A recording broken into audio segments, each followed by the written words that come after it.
Okay, hi. My name is Edgar, Coach Edgar. As most people know me, I'm a sports coach, much more specifically football, as it is my bread and butter. And by that I mean I'm a sports coach, but also a football coach that runs an academy in Midrand, grassroots more specifically because it's my passion. I like to see kids develop. I like to watch them grow and assist them where I can. And having played sports myself, I've come across a lot of coaches that let a lot of things go through the gaps and they affect an athlete at a later stage in life. So I try to do it different in bringing first world country coaching and systems into a third world country. Thank you. Looking forward to talking about it all and where I can just tell you more about how I do it and when I do it. Lochan, Magwandi, Makanye. We back at it. Mzawam, how you feeling? I'm feeling good, man. I'm feeling good. Another episode, another exciting topic, exciting guest. I can't wait. Yeah, man. Yeah, today we brought I think another solid O. We're having solid O's too much. Maybe we must bring a solid sister soon. But yeah, we have a sports specialist, especially in the grassroots development area. He has a academy called Active Growth. Yeah. He deals with developing from primary school all the way to junior high, if I may say, up to like grade 10, something along those lines. Okay. But he'll come through and he'll give the audience a lot more than we know about that part of the world. And that's the whole purpose for this. I mean, giving people platform to talk about the business of sports. Sure. What's on your mind? This thing has been bugging me. I must be honest. Yeah. Cricket. Back at that. Cricket keeps getting away with murder. I'll just put it out there and without fear of faith. Yeah, I don't care who says what now. They are getting away with murder from. Is it Cricket SA or is it characters within Cricket SA? Well, if the leadership can't control the characters, it means there's a problem in the organization, right? So the board changes, but the problems remain. The problems remain. We are wasting money on arbitration and commissions. We're whitewashing issues, man. Yeah. And literally whitewashing issues. Because now you have an investigation, you have findings, and then you then go and say you can't charge them.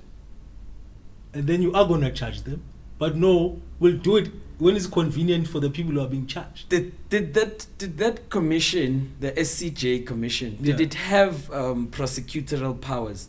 So can they prosecute based on findings, or is it recommended by the CSA board? They make recommendations to the board, and then the board decides what actions to take according to the governance structures. But then it was a show again.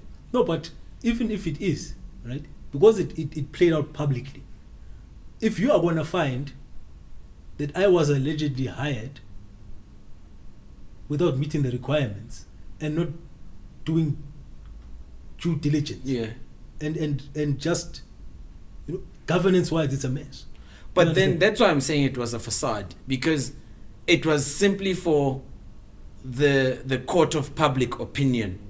There was never going to be any legal ramifications. There was never going to be any financial ramifications. There was never going to be any, even in terms of professional ramifications. We have a coach who's currently with the team somewhere in the world, coaching players with the same skin tone that have complained about his racial past. We're not saying he's incapable of change. No, we're saying he must own up to his actions of his racial injustice.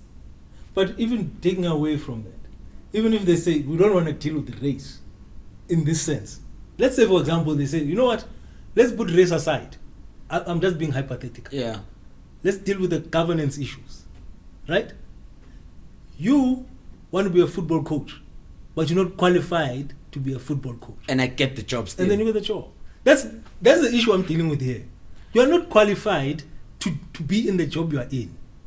The person who runs cricket then we need to put the body under administration because it's rotten from the top all the way down.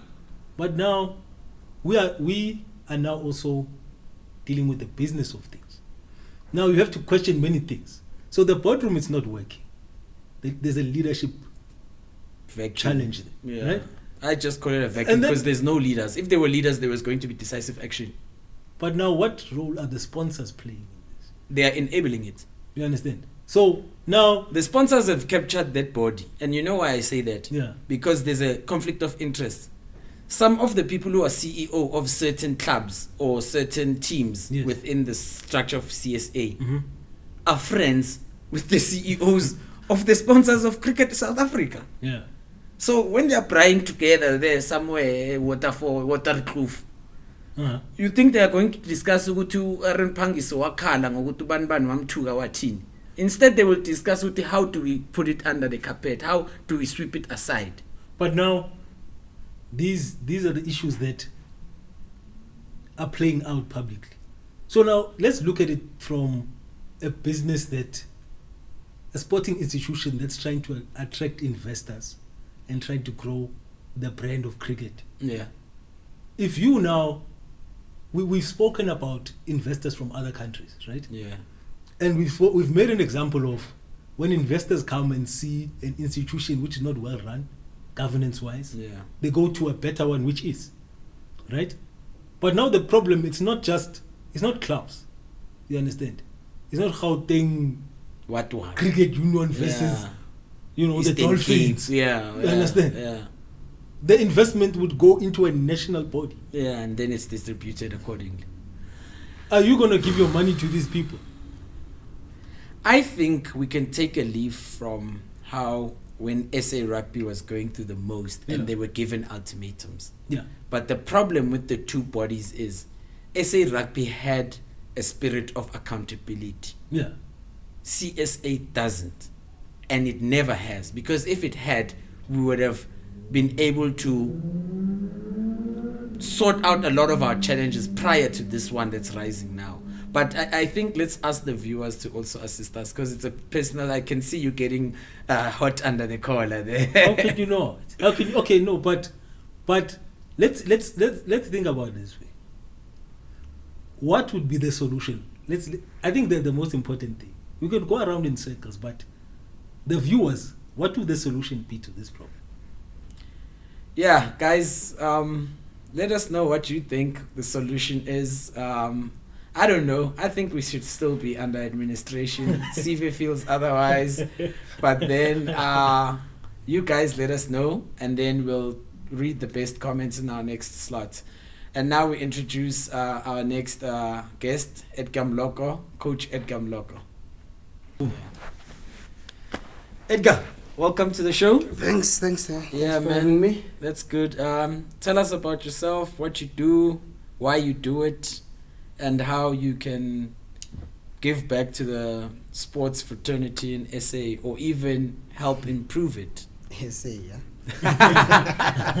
Hey, that giggle. Yeah, no. Look, as I've said, I'm a sports coach. Yes. But more specifically into football, I focus on football because, look, let me just give you a short, brief background, right? Yeah. So I've always been a runner. I mean, I would run Long distance sprints. I started running marathons in high school. Okay. So going to varsity, I continued my love for not athletics but for rugby. Then I met some football-loving individuals that took me back to my childhood because I used to play football as a young man. And then that's when I made a choice. I'm not going to continue with rugby, because I heard you guys talk earlier. And you were talking about racial issues in sports and so on. For those very same reason, I don't want to go into this certain sport, but I see that I will say our people, we've got this thing going, which is football. And most of our kids love it. And the reason I say us is we don't have rugby poles at Kasi. We don't have cricket pitches at Kasi. We don't have running tracks at Kasi. What we do have open lands. We have a game. Yeah. So I thought, that can be taken and shifted. My love for football came there. Mm. Went for football. I began coaching football. I began coaching after school. I began coaching in the community. Then I got my badges. So that's how I... Hold up. Yeah. Which badges do you have, just for those who don't know, and try and help them understand what are badges? So when some people I left home with came to varsity, they enrolled for medicine, accounting, and so on. I enrolled for banking. Okay. And then when my passion changed, I enrolled for coaching science at UJ. So this introduced me to a world of coaching, Okay. where I learned about exercise science, the proper diet, the principles of exercise and all of that. Yeah. And most importantly, they offered us a free course, a beginner's course in coaching. Okay. So I thought, actually, Let me take this. this thing is the love. Yeah. So I first did that coaching science at UJ. Then after my coaching at UJ, I progressed to do KNVB. There are some coaching courses, more like workshops. KNVB, the Dutch KNVB, football. the Dutch football philosophy. Yeah. I attended that. Total football, Yeah, basically. total football. Okay. Well, one of the best ways to play football. Yeah. Then from there, I moved on to SAFA. Okay. SAFA at the time still had intro A, and then level 1, level 2, and then level 3, which is your professional license. I began with my intro, but I was part of a very special group because in 2012, about 200 coaches, top coaches in the country met, and they came up with a national development framework Okay. Yeah. to try and find out how they can improve the standard of football in SA. Mm. And that's when they came to this idea that they need to combine and merge with CAF. And now, hence, we have the CAF coaching system. Okay. So from my intro, I did my CAF B, Okay. because then combining it amounted to that. Okay. Nowadays, you would have to start with your level CAF D. Yeah, it's CAF D, C, B, A. Okay. D being your Basic.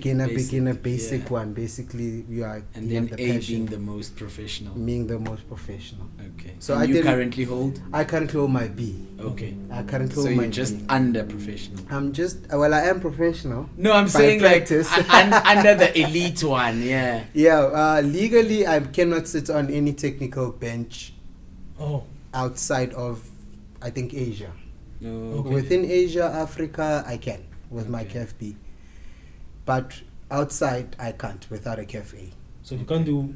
I can't be on a technical bench, so I can't sit next to the coach, the assistant coach, or anything. We're saying. Oh, okay. So you need CAF A for that. You need at least CAF B for that. Oh, CAF B to sit on a technical. To sit on that Okay. bench, and the ref will acknowledge you as part of that. Okay. I don't know, I guess they're trying to mitigate these issues of having unqualified and unnecessary people on the side to spoil or ruin any game. Okay. Yeah. Okay. So from there, then I did my own studying on the side where I learned nutrition, sports nutrition for kids specifically, and then I did for senior athletes. Mm. Yeah, and then right now I'm just trying to do sports science, specifically sports science, Okay. because when you run an academy like myself, Mm. I've always felt it's good to know almost each and every aspect of the industry, you know. Yeah. Yeah, it helps a lot with grooming and developing. Tell us more about this academy, and especially from a point of view of the challenges as a coach, the challenges as having to run the administration. So like you're wearing multiple hats in this gig you have, and on top of that, you're passionate about the Coaching, day to day.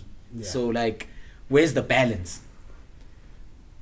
So something I didn't mention is that I teach during the day. So Okay. Oh. like You're an educator. yeah, so like Yeah. most teachers back in the days in Makaya, Yeah. during the day After Yeah. school After coach. school, Phumi yeah, isikolo, coach, yeah. Komolita in tatis Yeah.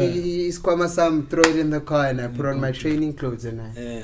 So the balance for me has always been there, if I may say so, because I've had to learn Uguti, if I am going to do it properly, this thing, I need to be in a space that accommodates this thing, not in a space where it's going to be my part-time thing. Mm. Mm. You understand? So the reason I ended up teaching, becoming a teacher myself, is that I know that I've got a pool of talent.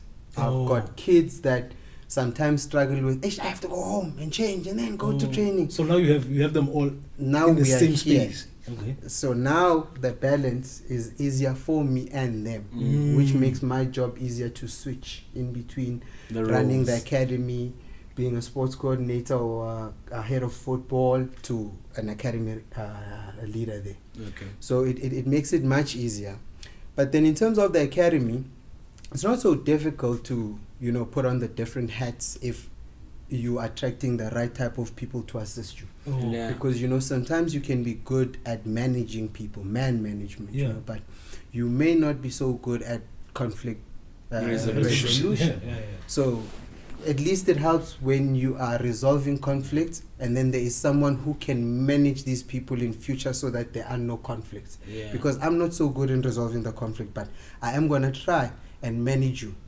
Yeah. So that Or you then manage the character the of the character, person. exactly. I wanted to go there. I mean, like, we've all been kids. We know when you're a kid and you're a maverick. Yeah. Like, you're this super talented person. You always have a chip on your shoulder. Yes. How do you find yourself balancing nurturing that person's talent but also honing their personality? Like helping them shape their personalities into strong characters and not just relying on talent. Because we've seen some of the best sports stars in our country struggled with off-field issues because their characters weren't firm enough. So strong. There's a South African player I love very much. Yeah. And if I may mention his name, Yeah, mention. Masbuseni Zong. Yeah. One of South Africa's brightest and greatest. You look at Percy Tau. Masibuseni Zonke should have been playing parallel in terms of career strength and level.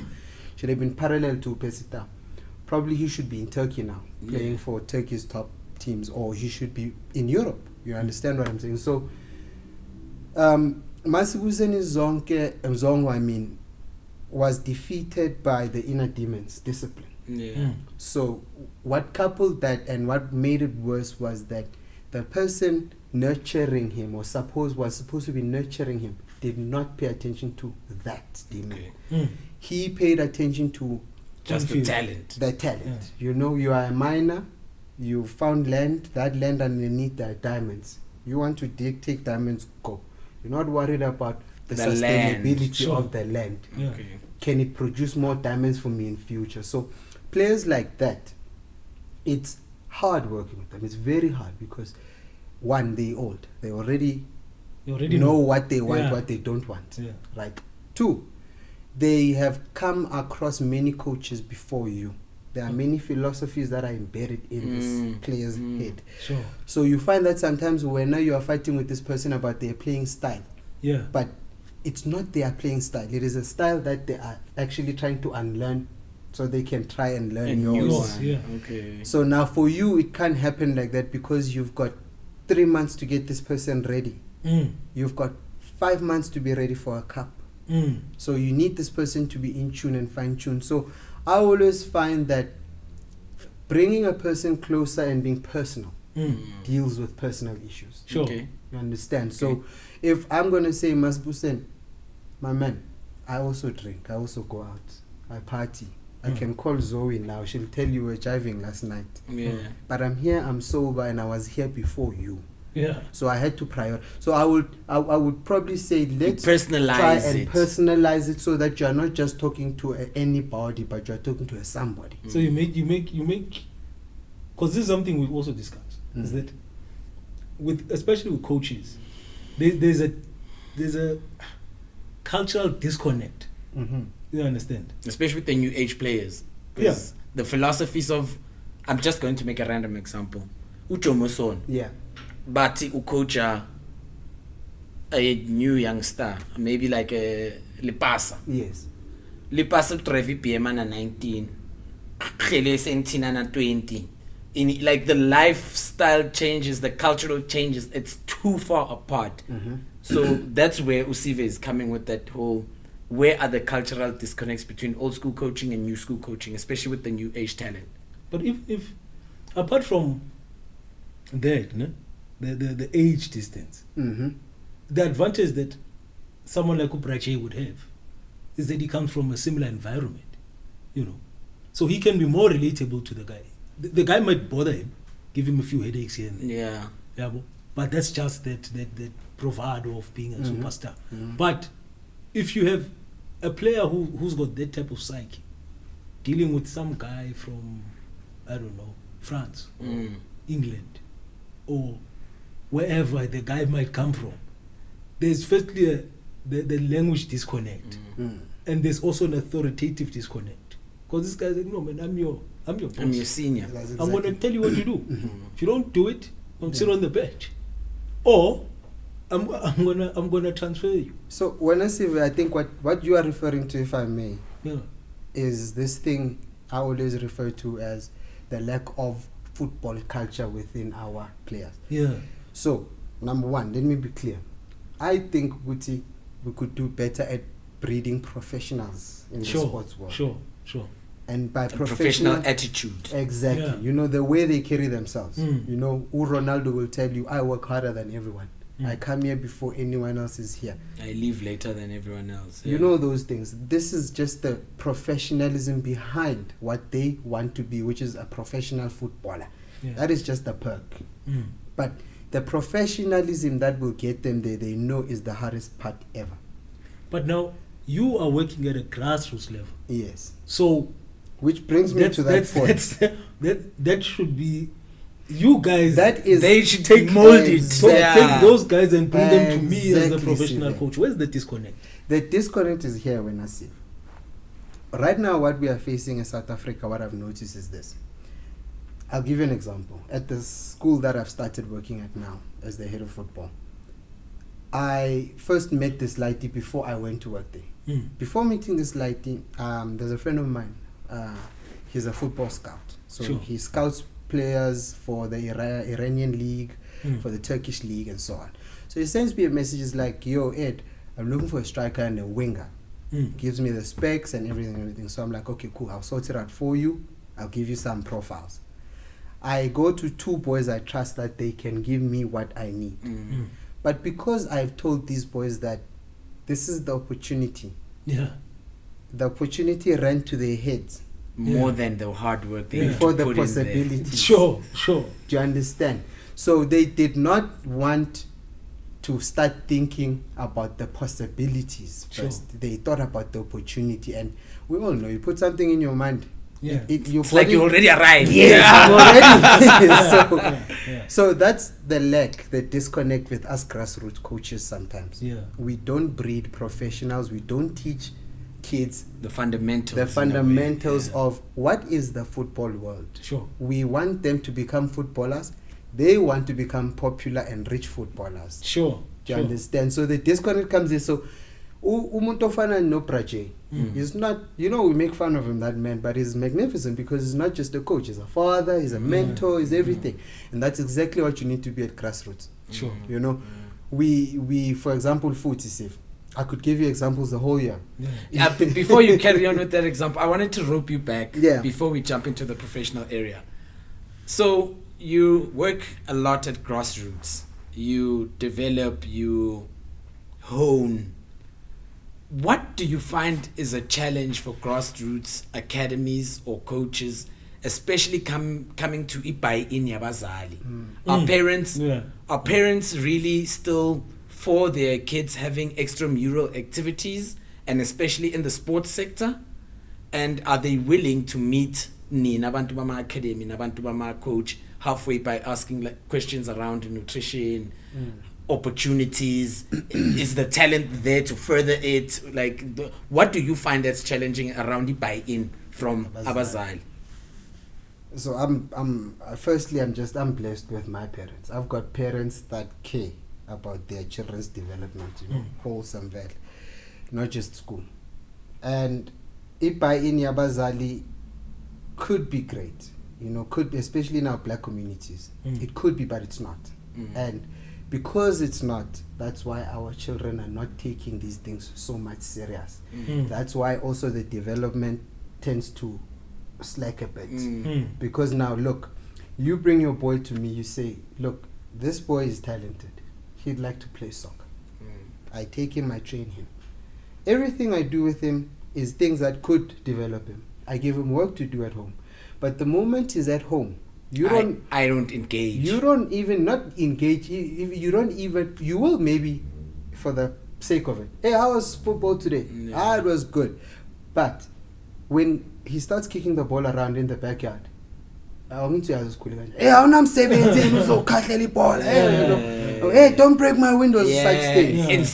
Instead of like enhancing, I'd rather hamper ngendlela yokuthi I'm worried about my yard or my grass or exactly. I'm more worried about other things than what he's actually getting in there. The work, the repetition, So parents miss it there.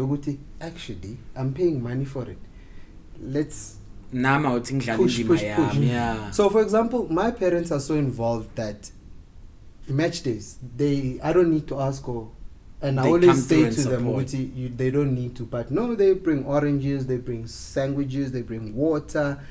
They are my medical officers, they are my everything. You have a team. I have a team of people that work with me because I had explained and expressed myself to them and saying, guys, here I am not just building a company where I'm going to be making money from kids learning to play football. I'm trying to build a family. And in a family, we have to raise these kids together. Yeah. What I do here, you need to make sure that it is continued at home. Sure. That's the only way we get progress, Lan. So my parents are super duper cool, but sometimes they're not involved because, of course. Yeah, man. In closing, just a quick one. In South Africa, we don't have a lot of scholars of football, but I know Pito, Rulane, Prache. Where do you see that space? Do you see us developing more, or do you think because we have this condition of being obsessed with European coaches and European philosophy, we might be losing something that we could be expanding on? We lost it, actually. We lost it. You think it's gone? It's gone because we are too busy copying and pasting instead of developing. For example, we are busy learning about KNVB, we are busy learning about Tika Taka. We have Shushan and piano. It's a whole philosophy on its own. Do you understand how South African football should be played by South African people? But we are not focusing on that. We are focusing on European styles, like you're saying. So same goes with those spaces when we need to develop those talents. We are looking at developing them according to European standards and so on. But if we can develop a South African soldier prepared to battle a South African war on behalf of the South African, then that way we know within future 10-30 years from now we have embodied a philosophy, not just in senior but straight from grassroots.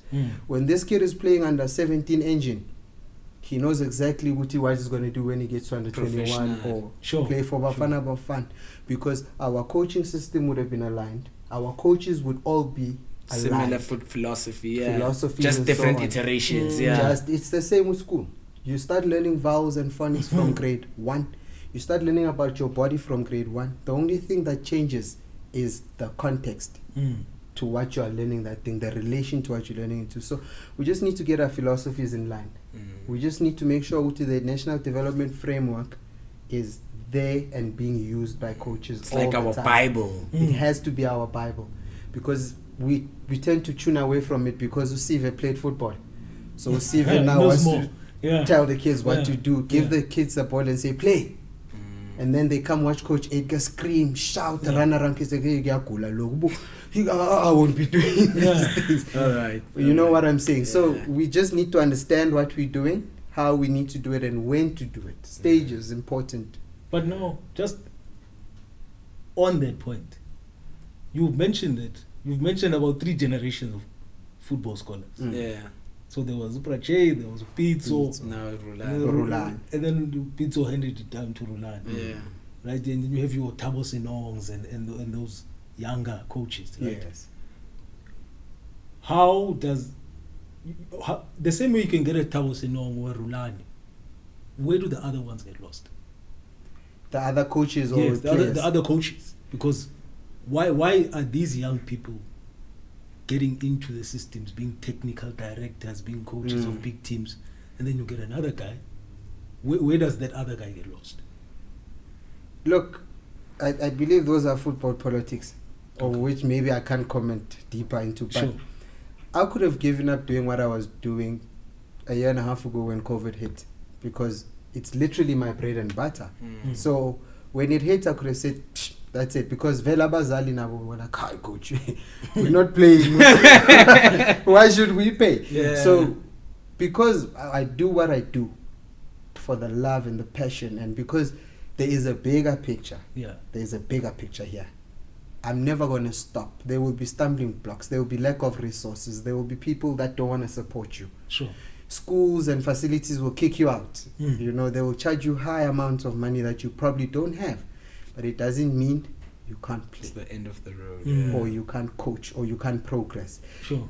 Resilience needs to be there from a coach, because if you don't have, you might as well quit. You're not going to teach your kids anything. Sure. Yeah. Sure. Man, thank you for coming through, and thank you for throwing some gems in there. Yeah. Now we get it. We get how it is to be a coach and run your own academy, and hopefully viewers will want your details, and you guys can also maybe crowdfund Coach Edgar. He's doing beautiful work. He's helping develop the next generation. Come on, guys. Throw in some comments. We'll read the best comments in our next episode, and hopefully you enjoyed this episode. Cheers. Zawa, it was good, man. Yeah, always good. I mean, we always shooting at Fresh Apple Media. Yeah. Yeah, we like the space. If you need any more services regarding this, or you also want to come shoot here, you can come through to Fresh Apple Media. And they are actually great at media, creative, content, and data. Yeah. They've been assisting us with that, and they're a solid team. Good for you guys.